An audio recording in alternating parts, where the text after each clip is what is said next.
dia a todos. Nosso coração está cheio de alegria nesta manhã por tantas coisas que Deus tem nos proporcionado. Começamos às 8 horas da manhã com um café maravilhoso preparado pelo pastor Marcos e também pela sua equipe, ocasião em que foi refletido ali sobre a morte de Jesus e a sua ressurreição, e logo em seguida participar deste culto com a igreja tão cheia, com essas crianças cantando tão maravilhosamente bem, sob a coordenação das nossas irmãs. Nós somos realmente muito gratos a Deus por tudo que Ele está fazendo. E agora eu peço aos irmãos que, por gentileza, abram suas Bíblias no Evangelho de João. Nós estaremos expondo a penúltima palavra, o penúltimo pronunciamento de Jesus na cruz. Capítulo 19 do Evangelho de João. Nós leremos os versos 28 até o verso 30, contudo a mensagem desta manhã estará concentrada apenas no verso 30, que diz assim: Depois, vendo Jesus que tudo estava consumado, para se cumprir a Escritura, disse: Tenho sede. Estava ali um vaso cheio de vinagre. Embebederam de vinagre uma esponja e, fixando-a num caniço de ensopo, lhe chegaram à boca. Quando, pois, Jesus tomou o vinagre, disse: Está consumado. E, inclinando a cabeça, rendeu o Espírito. Vamos orar mais uma vez. Pai querido, nós nos alegramos, ó Deus, nesse dia que o Senhor reservou para estarmos na Tua casa, para bendizer-Te o nome e para cultivarmos, nutrirmos a nossa comunhão cristã diante da verdade que um dia nos libertou do império das trevas. Nós rendemos, Pai, louvores ao Teu Filho Jesus Cristo, por tudo o que Ele fez na cruz em nosso lugar. E nós, ó Pai, confiamos ao Senhor as nossas vidas, sabendo que o Senhor é quem tem nos conduzido e tem nos guiado. Continue nos abençoando, Senhor, falando aos nossos corações e nos convencendo cada dia mais da verdade revelada da Tua Escritura. Nós rogamos por isso em nome de Jesus. Amém. Meus irmãos, um jovem adolescente que tinha sido criado pela sua família, uma família cristã, mas que um dia resolveu se afastar dos caminhos do Senhor. Ele foi deixado pelos seus pais em casa sozinho e, entediado, querendo alguma coisa para fazer, alguma distração, ele procurou dentro da sua casa alguma coisa para ler e ele encontrou um folheto. E esse folheto era um folheto evangelístico que os seus pais tinham deixado ali. Não que ele estava interessado no Evangelho, mas talvez ele poderia encontrar alguma história interessante que pudesse fazê-lo perder um pouco do seu tempo e resolver um pouco da sua ansiedade. Ele resolveu ler aquele folheto e logo o seu olhar se fixou nesta palavra de Jesus: está consumado. Esta frase, essa palavra, ela foi tão impactante para a sua vida, para o seu coração, que naquela hora o seu coração foi quebrantado. Ele se arrependeu dos seus maus caminhos e resolveu professar a sua fé em Jesus Cristo. Ele mesmo disse em um dos seus escritos: então me ocorreu a convicção de que não havia nada a fazer senão cair de joelhos, aceitar o Salvador e louvá-lo para sempre. Esta é uma brevíssima história de James Hudson Taylor, um inglês que resolveu ir para a China e ali dedicou 51 anos da sua vida ao trabalho missionário a partir de 1849. Ele foi o fundador de uma missão chamada Missão para o Interior da China, que enviou mais de 800 missionários no interior daquele país, organizou mais de 100 escolas e alcançou mais de 18 mil pessoas com o Evangelho do Senhor Jesus Cristo. A obra consumada de Cristo foi o ponto de partida para ele crer e dedicar toda a sua vida à pregação do Evangelho. Quando lemos uma passagem como esta, na qual Jesus declara estar consumado, somos pelas Escrituras convencidos de que a morte de Jesus foi um ponto no plano da salvação, no plano da nossa redenção. Porque o plano da redenção começa na eternidade com os decretos do Senhor. Depois, quando Cristo vem, nascido de uma virgem, num estado de humilhação, Ele assume a condição humana, Ele assume a natureza humana. depois Jesus foi batizado, ele foi submetido a muitos sofrimentos, ele padeceu, e o ponto alto do seu padecimento, o ponto alto do seu sofrimento foi a sua morte. Mas não para por aí, fez parte do plano da salvação, após a morte de Jesus, que ele fosse sepultado, que ele ressuscitasse ao terceiro dia, que ele fosse assunto aos céus, mas antes que ele apresentasse aos discípulos. E foi isso exatamente que aconteceu durante 40 dias. Durante 40 dias, Jesus apareceu a muitos, dando provas da sua ressurreição. De maneira que quando nós lemos aquilo que está dito no verso 28, das palavras de Jesus, vendo que tudo estava consumado, ele disse, para se cumprir a Escritura. Então, a consumação da obra da redenção foi um ponto num plano maior que Deus estabeleceu através do seu Filho para nos redimir. Tanto é que na sequência aí no verso 28 diz que Jesus ele tomou o vinagre e aí no verso 30 ele repetiu, está consumado. O estágio final da nossa salvação se cumpriu na sua ascensão aos céus e plenamente se cumprirá apenas na sua segunda vinda. Quando Jesus voltar, então a obra da salvação será plenamente consumada. Nesse dia, os corpos dos crentes que terão morrido serão ressuscitados. Aqueles que forem encontrados vivos no dia do Senhor terão os seus corpos transformados e, por fim, todos serão reunidos na presença do Senhor, no estado eterno, onde não haverá jamais luto, nem pranto, nem dor, conforme o testemunho de João no livro de Apocalipse, porque a morte, ela será vencida nesse dia, quando Jesus voltar. Então nós não estaremos mais sujeitos à penalidade máxima dos nossos pecados. Então, em que sentido nós lemos essa passagem em que Jesus diz que a sua obra está consumada? Eu quero destacar aqui 3 razões porque Jesus está dizendo na cruz, está consumado. Primeiramente, para se cumprir as Escrituras, para se cumprir as profecias. Existem dezenas de profecias no Antigo Testamento, todas relacionadas com a vinda do Senhor Jesus e aquilo que ele haveria de sofrer. E no Novo Testamento, nós encontramos diversas provas de que todas essas profecias, elas foram cumpridas. Lucas diz, nas palavras de Jesus, ele registra as palavras de Jesus no capítulo 24, versos 44 a 47, dizendo, a seguir, Jesus lhes disse, são estas as palavras que eu vos falei, estando ainda convosco, importa se cumprisse tudo o que de mim está escrito na lei de Moisés, nos profetas e nos salmos. Então lhes abriu o entendimento para compreenderem as Escrituras, e lhes disse, assim está escrito, que o Cristo havia de padecer e ressuscitar dentre os mortos no terceiro dia, e que em seu nome se pregasse arrependimento para a remissão de pecados a todas as nações, começando de Jerusalém. Jesus estava com os discípulos a caminho de Emaús, e ele mesmo deu testemunho sobre as profecias e a necessidade do seu cumprimento, envolvendo inclusive o seu padecimento na cruz. E lá na cruz, em seu sofrimento, restava um cumprimento de 2 profecias. Exatamente 2 profecias restavam ser cumpridas. Primeiro, a sede servida com vinagre.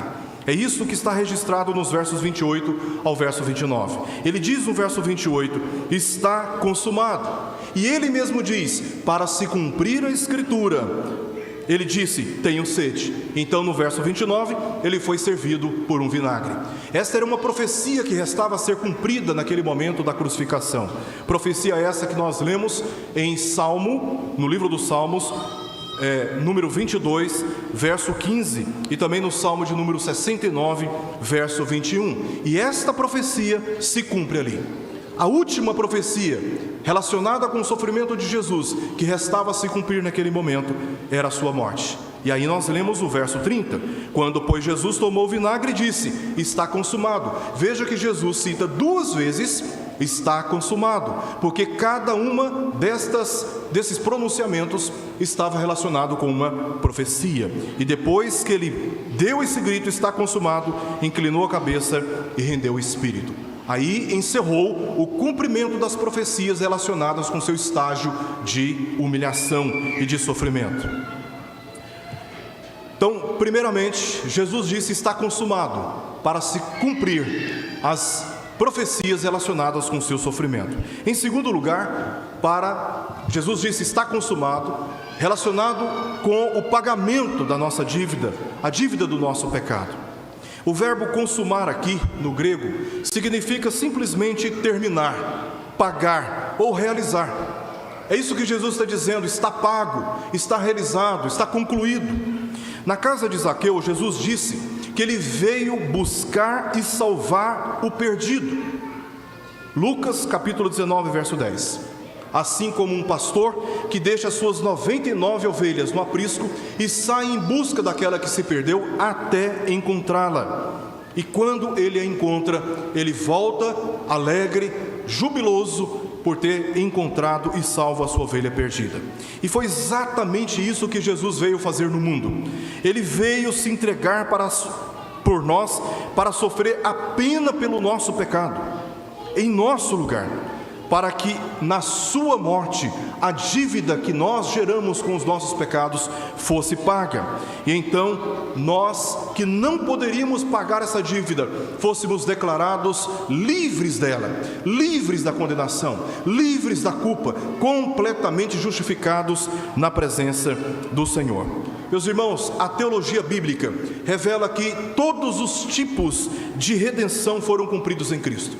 Lá em Gênesis, nós lemos que Deus providenciou peles para cobrir o homem e a mulher quando desobedeceram a Deus e passaram a sofrer imediatamente os danos dos seus pecados. Deus providenciou a morte de um animal para que com o seu couro fizesse vestimentas e os cobrisse. O cordeiro que Deus providenciou para ser sacrificado no lugar de Isaque apontava para este momento em que o Filho de Deus haveria de vir para morrer pelos nossos pecados, pagando uma dívida que nós jamais poderíamos pagar. O sangue nos umbrais e vergas às portas, nas casas dos israelitas no Egito, também apontava para esse dia em que Jesus haveria de, com o seu sangue, prover a nossa salvação. Os sacrifícios no tabernáculo, em todo o período da antiga aliança, mostrando a necessidade do homem para se chegar a Deus, oferecer sacrifícios. A tampa da arca da aliança, chamada de propiciatório, segundo o testemunho de João na sua primeira epístola, também era símbolo do dia em que Jesus haveria de receber um sangue cobrindo toda aquela tampa e assim nos livrar e nos proteger da condenação. E como prova dessa consumação, dessa expiação, desta salvação que Jesus nos ofereceu através da sua morte, quando Jesus estava naquela cruz, declarando: está consumado, diz o texto em Mateus 27:51, que o véu do templo se rasgou em duas partes, de cima a baixo. E assim está confirmando por este ato, por este testemunho, que quando o véu se rasgou, a obra da salvação estava sendo de fato realizada, terminada e concluída. Agora nós não temos mais a necessidade de um homem interceder por nós diante de Deus. Todos nós que cremos em Jesus Cristo somos intercedidos por Ele mesmo. Jesus ressuscitou também ao terceiro dia após a sua morte, num domingo de manhã. É outra prova da consumação dessa obra. Ele foi sacrificado numa sexta-feira, 3h da tarde. Mas um domingo cedinho, quando as mulheres chegaram no templo, ele já não estava lá. Ele já não estava no seu estado de morte. Ele já estava no seu estado de glorificação. Deus, pelo poder do Espírito, o ressuscitou no terceiro dia. E os anjos mesmos falaram para as mulheres: por que vocês estão buscando entre os mortos aquele que vive? Jesus está vivo. Ele ressuscitou dentre os mortos. E a sua ressurreição é uma prova de que de fato ele cumpriu a sua obra. E agora ele já está sendo glorificado. Logo após a ressurreição de Jesus, segundo o testemunho do evangelista Mateus no capítulo 27, lemos que abriram-se os sepulcros e muitos corpos de santos que dormiam ressuscitaram, entraram na cidade de Jerusalém e apareceram a muitos. Isso é um prelúdio daquilo que universalmente vai acontecer com todos os santos que morrem no Senhor no dia da sua segunda vinda. Aqueles que morreram, aqueles que terão morrido, eles terão seus corpos ressuscitados. E a ressurreição de Jesus é a primícia. A ressurreição de Jesus é a esperança. A ressurreição de Jesus, bem como na sua morte, é a indicação de que a morte para a vida do cristão não é o fim, porque Jesus na cruz consumou a obra que ele veio realizar. E com incontáveis provas, ele apareceu a centenas de pessoas durante 40 dias, depois gloriosamente foi assunto aos céus na presença dos discípulos na região da Galileia.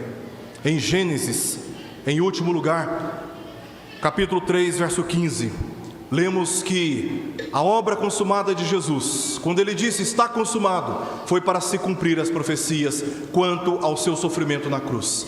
Também, quando ele disse está consumado, Jesus ali estava dando provas de que ele terminou, realizou o que ele deveria fazer com seu sangue para pagar o alto preço do nosso pecado. Mas em último lugar, Jesus, quando disse está consumado, ele estava declarando a sua vitória sobre o diabo. Ele estava ali destruindo as obras do diabo. É o que lemos profeticamente em Gênesis capítulo 3, verso 15. Quando o homem desobedece, quando o homem peca, ele quebra a aliança com Deus, Deus imediatamente invoca o fiador da raça humana, Jesus Cristo. Ali Deus prometeu que Jesus haveria de vir. Ele seria ferido pela serpente no calcanhar, mas ele feriria a serpente na cabeça, ou seja, ele neutralizaria o poder de Satanás sobre os redimidos. Na morte de Jesus, ele está neutralizando, ele está interrompendo todo o domínio, todo o governo, toda a influência, todo o poder de Satanás e do seu reino sobre aqueles por quem Jesus haveria de entregar a sua vida. Foi isso que aconteceu no momento da crucificação. Jesus foi ferido nos pés, nas mãos, no seu lado, mas consumando a obra que veio realizar através da sua morte. Como disse o apóstolo João e o autor de Hebreus, ele destruiu as obras do diabo. Assim como os israelitas estavam escravizados no Egito, Cristo Jesus, ele nos libertou do império das trevas, e por ele fomos transportados para o reino, para o seu reino, o reino de luz. Jesus veio para assim destruir as obras do diabo, amarrar o valente, destruir as cadeias que um dia estavam nos prendendo. Hoje estamos livres. Hoje não somos mais obrigados a andar segundo o curso deste mundo. Nós temos a liberdade em Cristo Jesus de proclamarmos a nossa libertação nele e seguirmos um outro caminho, não o caminho mais do pecado, mas o caminho da nossa liberdade em Cristo Jesus para a vida eterna. Assim como disse o apóstolo Paulo em Colossenses 2, versos 14 e 15, tendo cancelado o escrito de dívida que era contra nós e que constava de ordenanças, o qual nos era prejudicial, removeu-o inteiramente, encravando na cruz e despojando principados e potestades, publicamente os expôs ao desprezo, triunfando deles na cruz. Quando Jesus gritou, está consumado, Jesus estava proclamando a sua vitória sobre o diabo e o seu reino. Satanás e todas as suas hostes malignas estão neste momento, para todos aqueles que creem em Cristo, vencidas.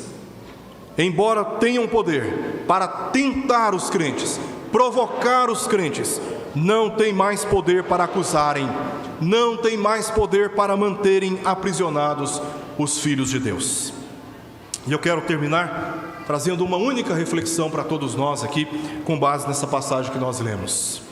Quando Jesus disse, está consumado, não disse que era o seu fim, como se não houvesse mais nada para fazer, a não ser ceder aos seus inimigos e morrer, se entregando por ele.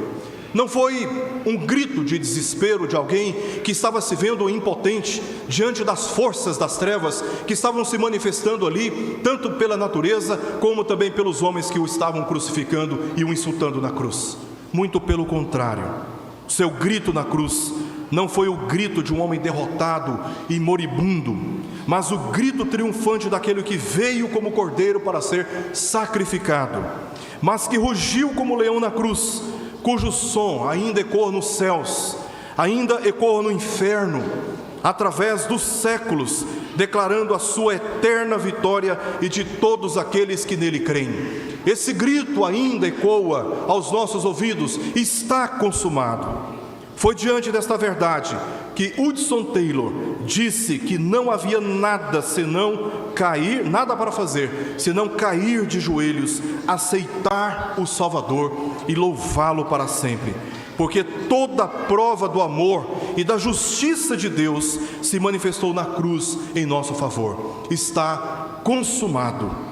Warren Wiersbe, ele escreveu dizendo: como a salvação é uma obra acabada, não ousamos adicionar nada a ela ou tirar nada dela. Está consumado. Somente pela graça de Deus, mediante a fé em Cristo Jesus, o homem é salvo completamente, exclusivamente e eternamente. Basta-nos crer e sermos batizados. Nenhuma obra pode ser adicionada. Está consumada. Se você, tendo ouvido essa palavra, crê nesta obra, crê em Jesus Cristo, não há nada mais a fazer, senão como Hudson Taylor fez, de render, colocando-se de joelho diante dele e dizendo: Pai, aqui está a minha vida nas tuas mãos, eu creio em Jesus Cristo, e ser batizado, porque ele garante a salvação a todos aqueles que nele creem. Que Deus, na sua graça, tenha misericórdia de nós e nos abençoe. Nos dê convicção, ousadia, alegria de viver a vida cristã. E aqueles que ainda não fizeram isso, entregando a sua vida a Cristo Jesus, que você não perca um dia sequer da sua história, que hoje mesmo você confesse Jesus como Senhor e Salvador da sua vida. Vamos orar?